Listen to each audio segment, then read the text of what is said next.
आता बातमी एका अपघाताची। नंदुरबार जिल्ह्यातील मुलगी आणि अक्कलकुवा या मार्गाला जोडणाऱ्या देवगोई घाटामध्ये एक स्कूल बस खोल दरीमध्ये कोसळून भीषण अपघात झाला।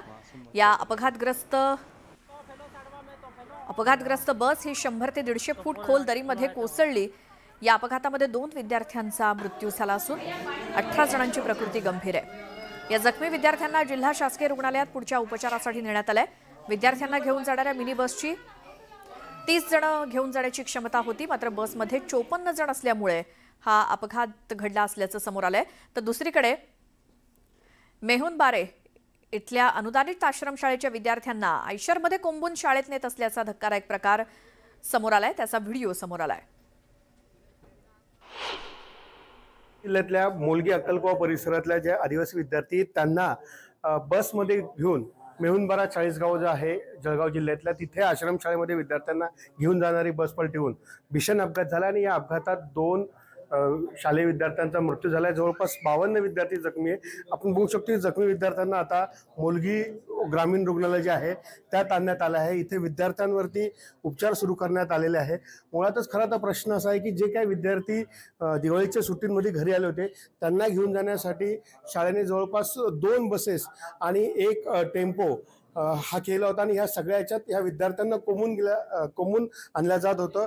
आपल्याला कल्पना येऊ शकते की एका बसमध्ये 35 ते 40 विद्यार्थ्यांची क्षमता असते, मात्र या बसमध्ये 50हून अधिक विद्यार्थी आणले जात होते आणि चालकाचं नियंत्रण सुटून ही बस खोल दरीत कोसळली आणि हा भीषण अपघात झालेला आहे।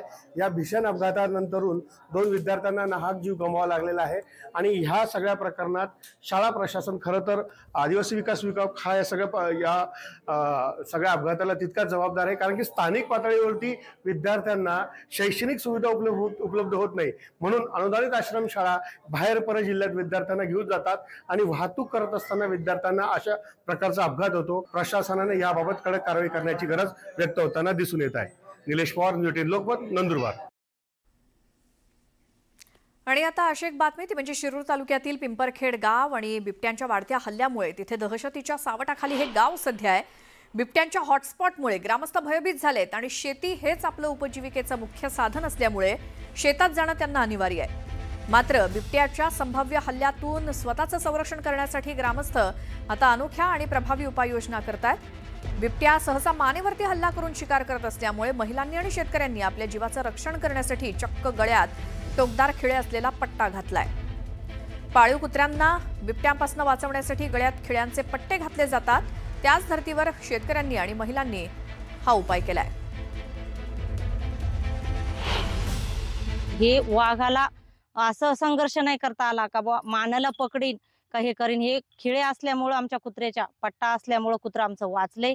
त्यामुळे आम्हाला असं वाटतंय का आम्हालाही शेतकऱ्यांना गवत कापताना खुरपताना आम्हालाही सुद्धा पट्टा घालून असावा, असं काम करावं। आम्ही आता हे गवत कापायचंय ना म्हणून आम्ही असे पट्टे घालू शकतो, हे म्हणूनच काम करू शकतो। तसं आम्हाला शेतकऱ्यांना काम नाही करता येणार।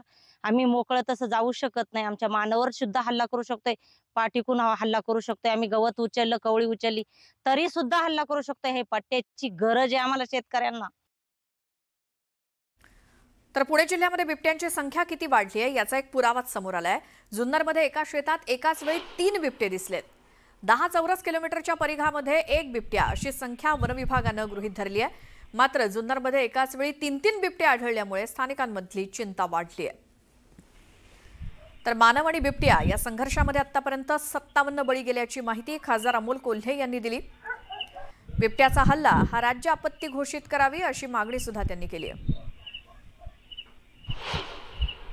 जुन्नर वन विभागाच्या बाबतीत म्हणत असाल तर आतापर्यंत तब्बल 57 बळी या बिबट मानव संघर्षात गेलेले आहेत आणि महाराष्ट्राच्या माननीय मुख्यमंत्री महोदयांनी जेवढ्या तातडीनं खरं तर कबुतरांच्या विषयीचा प्रश्न मांडल्यानंतर जेवढ्या तातडीनं बैठक घेतली होती, मात्र बिबट मानव संघर्षामध्ये 57 बळी गेल्यानंतर माननीय वनमंत्र्यांनी आम्हाला रास्ता रोको करावा लागला, त्यानंतर बैठक घेतली। केरळ सारखं एक लहानसं राज्य जर राज्य आपत्ती घोषित करतं, ठोस कृती आराखडा हत्ती आणि मानव संघर्षात बनवतं, तर स्वतःला इन्फ्रामॅन म्हणवून घेणारे महाराष्ट्राचे मुख्यमंत्री बिबट मानव संघर्षाला राज्य आपत्ती घोषित करून त्यासाठी ठोस कृती आराखडा बनवण्यात का कमी पडतात हा प्रश्न आहे।